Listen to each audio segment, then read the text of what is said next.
Hope everyone's doing good during the corona pandemic.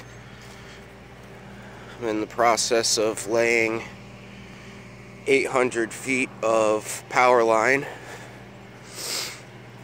We had a tree come down across the road, or these people had a tree come down across the road and rip their underground line apart underground somewhere.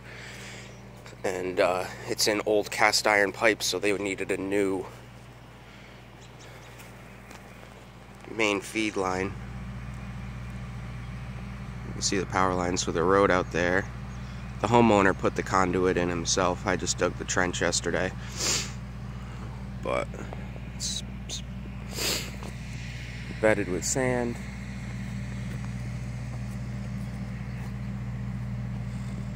Actually, here you can see this is where the old line went to a manhole cover over there. Trying not to show their house.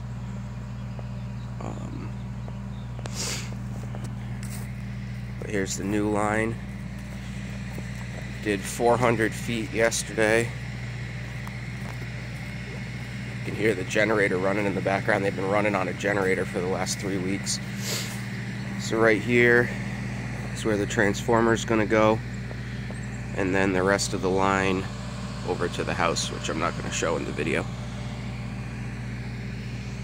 But hopefully everybody's doing good. Nobody's actually gotten sick, and they're just enjoying their vacation at home. I'm back to work. Peace.